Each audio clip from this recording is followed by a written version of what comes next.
This is Big Bad's Life with another informative video. Listen, what I'm finna get into may hurt a little feelings.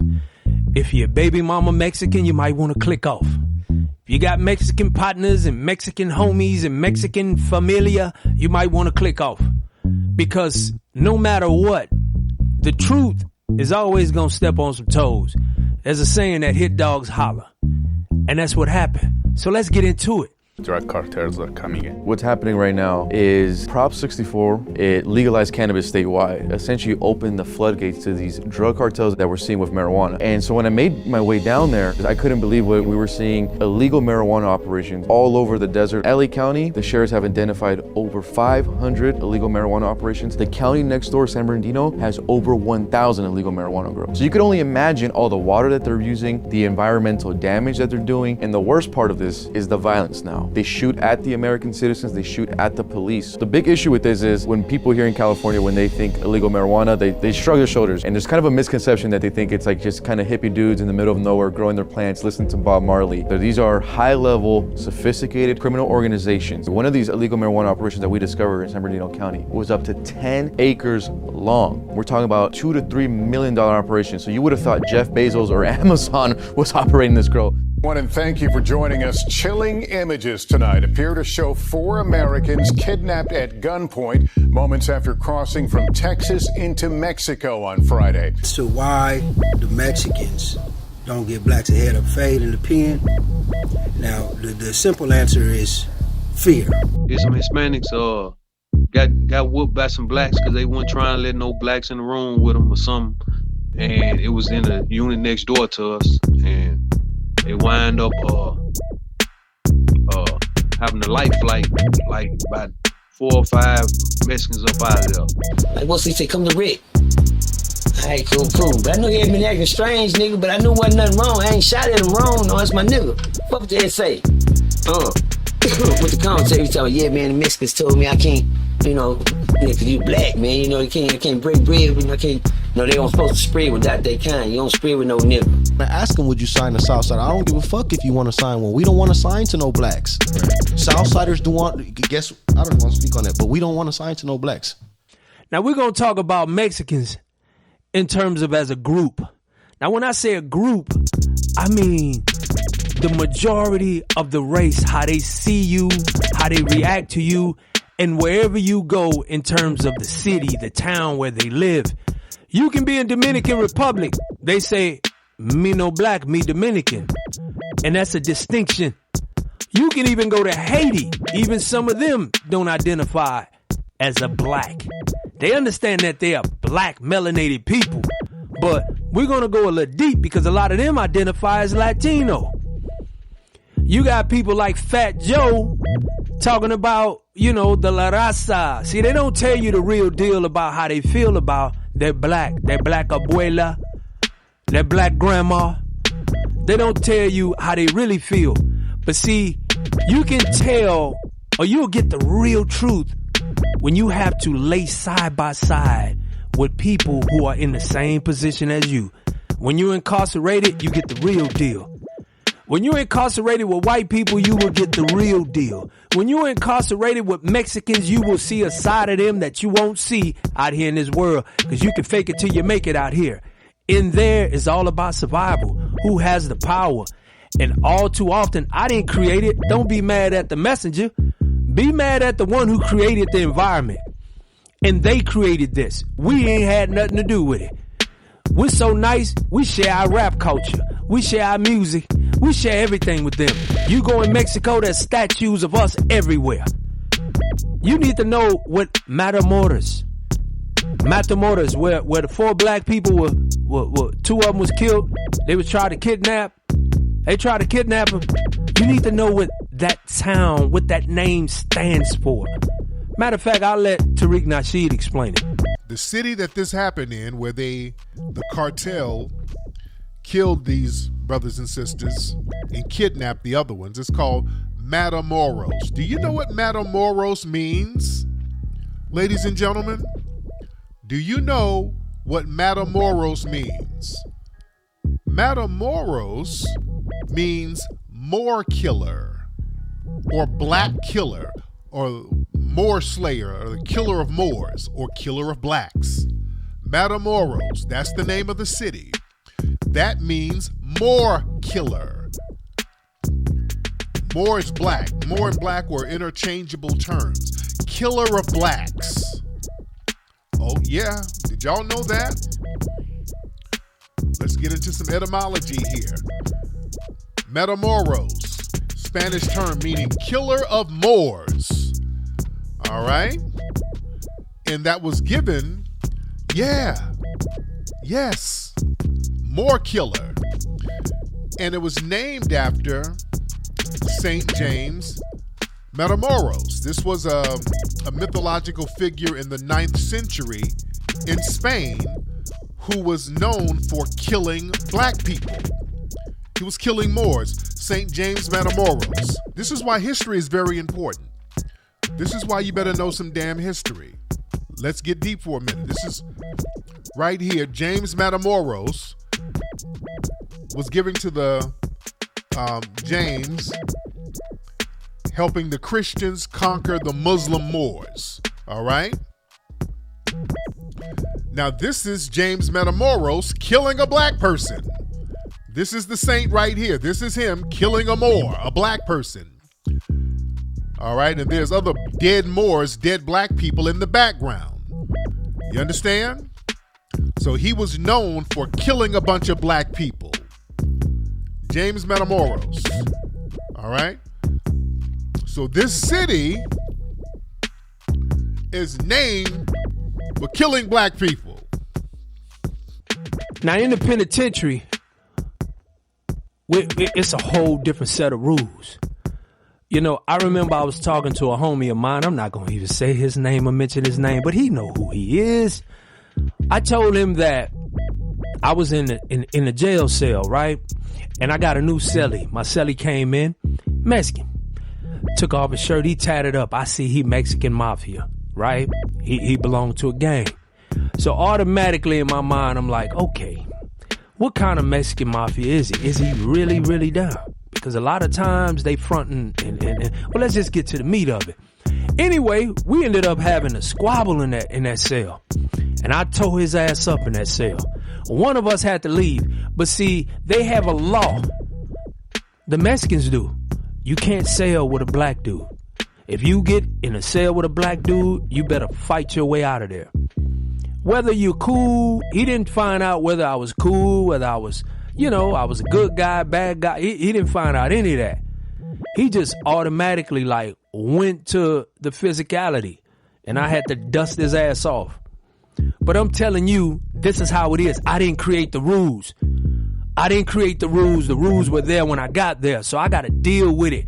And I'm telling you, when you get here, you'll find out. I had a partner of mine, right? I knew in the free world. Mexican guy. We was cool in the free world. He hung around blacks. That's all he hung around. He didn't even hang around his own people. He got locked up. And I'm telling you, inside the joint, you will choose. I don't care who you think you are in this world, but when you get in that world, you will choose. Because power is everything. Numbers and powers is enough to get people off your ass. That's the difference between having a dick in your ass. Excuse my French.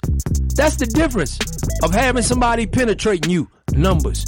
You gonna pick a side. Even if you Christian, you gonna pick a side. So if you Crip, Blood, it don't matter. BD, disciple, I don't care what you are. You Muslim, you gonna pick a side. Because numbers mean everything. That's your life we talking about. We see too many people die. And I'm gonna show you some footage of how they really get down in the joint. Yeah, I might not be monetized for this one, but it's okay. I'm trying to disseminate the information out there because a lot of y'all living in a fantasy world out here in this world. And then you get put in a different situation and you see how people treat you. Because we ain't got no friends.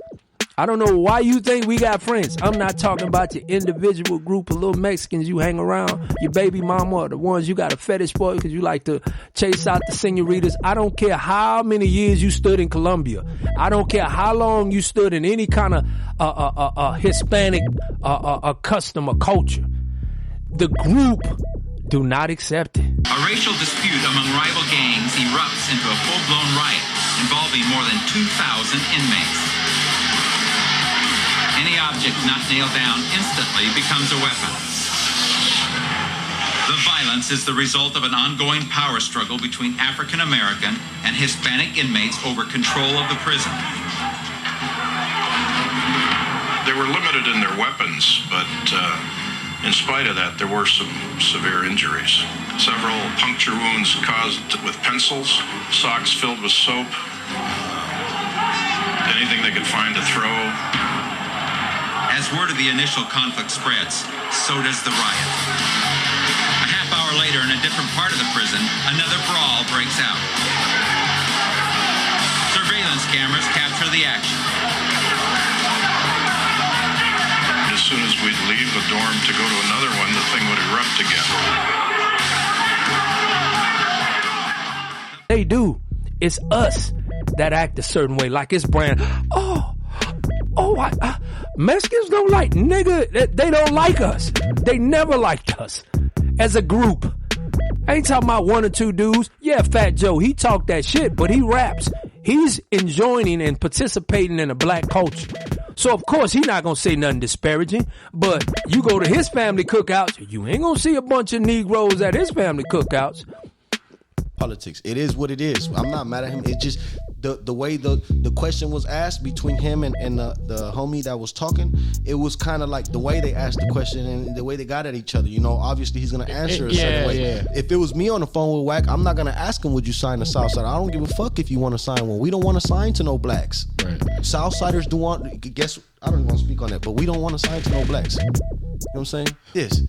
It's like, I go to jail, I rock with my race. Mm-hmm. I eat with my race. I do things with my race. So it's like I'm here. I conduct business. I do things with my race. You know, like we integrate and whatnot. But why would I have somebody in charge of my music career if I'm already programmed a certain way? I'm already institutionalized a certain way. Why would I? You get what I'm saying? That's just my mindset. So I'm like, nah, we wouldn't do that. And most of the homies would think the same way as me. They're gonna agree with what I say. So like, you wouldn't sign with somebody if they were unaffiliated. Like, let's say Diddy wanted to sign you to Bad Boy. Me personally, I'm not trying to sign.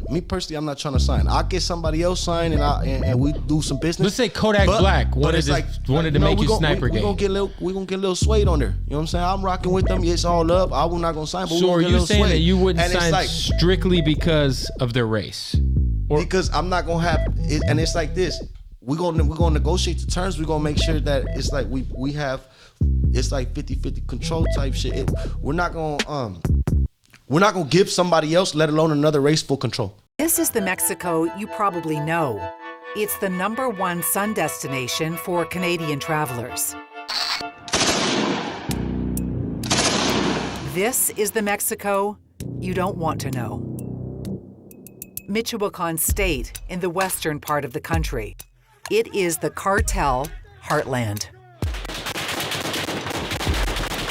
where wild shootouts like these between local police and the Jalisco New Generation Cartel are a part of daily life.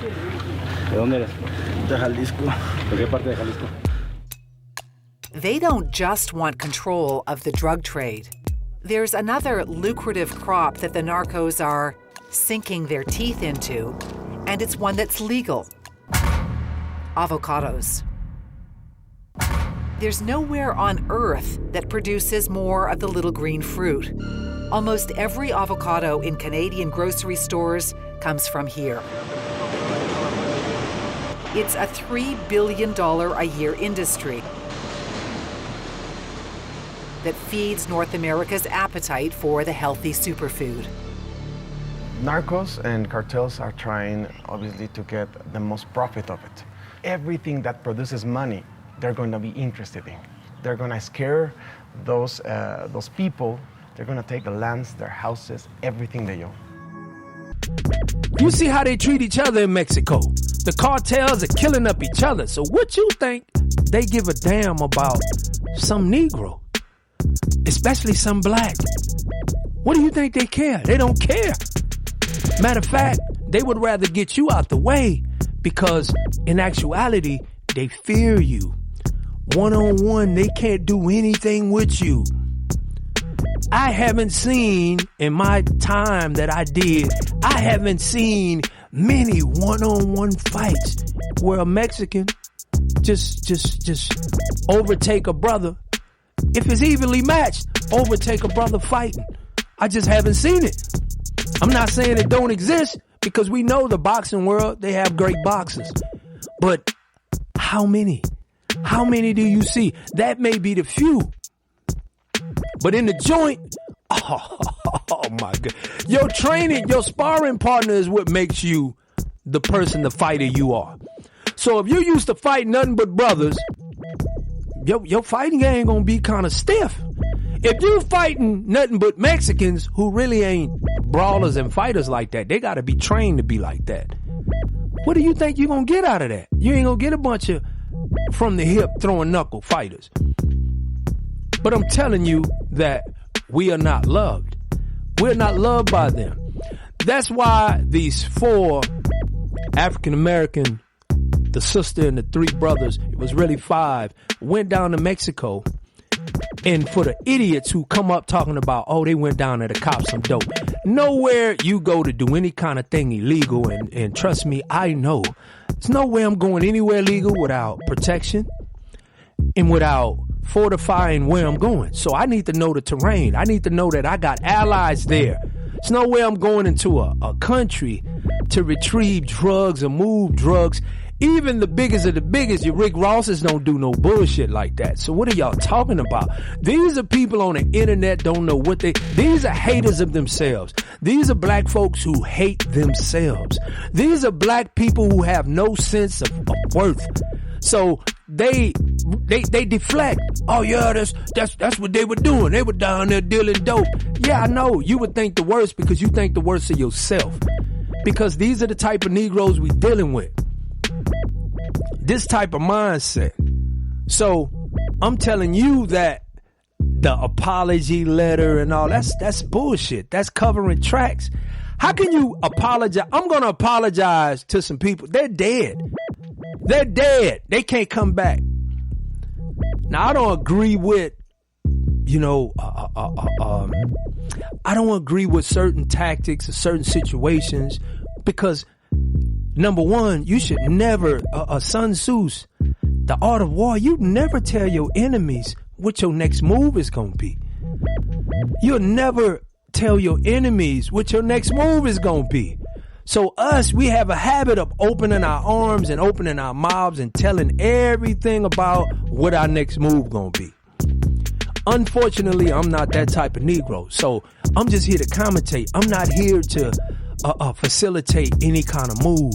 You understand? So I'm telling you now that we're not loved. And if we're not loved, we need to embrace one another. And another thing is, when there's a situation, you know what I'm saying, whether it's right or wrong, you always side with your people. Always side with your people until you find out the facts. When you find out the facts, then you deviate. I notice other groups of people don't do that. Asians don't do it. Mexicans don't do it. Arabs don't do it. White people don't do it. They gonna side with their people. Then after the facts, they may backslide a little bit. Yeah, he was wrong, but, yeah. This is Big Bass Life with another informative video, man. And I'm telling you, if this is not enough to convince you, man, I don't know what else will. I don't mess with Negroes like y'all anyway, because I know you're the same type of Negroes that put a Negro in the situation that these 4 that went down to Mexico in. Number one, I'm not traveling to a country where you're hostile toward blacks anyway. Mexico, off my list. I even got Colombia somewhere in the middle, like off my list. Because if I got to go somewhere, I got to worry about you drugging me or doing that, off my list. Dominican Republic, Spanish-speaking Negroes, I can kind of deal with them, but even them are kind of suspect to me with the me no black. So I'm just telling you, Florida is not my favorite place to go. Oh, palm trees and whatever. I can go elsewhere. I can go to Thailand. I can go to Africa and enjoy palm trees. So I'm just telling you, we have to be mindful of what's going on out here. And then speaking in the joint, I'm telling you in the joint, it's about power. And if you don't have the correct power, if you don't have the numbers to fight, and that's the issue with us in the joint. When they come in there, oh, we're the peaceful ones. Oh, but they come in there and immediately go to making shanks. They got shanks all over the yard. Come on, church, man. Come on, man. All the ones who've been locked up, y'all know what it is. You go out to the rec yard, you stumble upon all kind of shanks on the rec yard. Over there by the handball wall. Yeah, they playing handball, but they over there stashing shanks. Because in the event that something jump off, they want to be able to get to a weapon. Because they not throwing from the hands. They can't use the hands. It's not going to be a fair fight. It's not going to be fair, and they know it. So that's why you can't catch the one-on-one fade. But brothers, we got to catch the one-on-one fade with each other. Mexicans ain't giving you no one-on-one fade. They going to give you the one-on-one blade. That right, they're going to turn into Blade Runner. This is Big Bass Life with another informative video. Like, comment, subscribe, man. Hey, man, my numbers are going up, man. I'm telling you, man, I'm going to speak it into existence, man. We shooting for 100,000. We shooting for 100,000. At least that's what I'm shooting for. I'm talking about 100,000. Ain't never been done, huh? Ain't never been done in a year. Man, I'm shooting. Why not? Why not shoot for the stars? Why not shoot for greatness, baby? Big Bass Life. Like, comment, subscribe, and I bid you an adieu.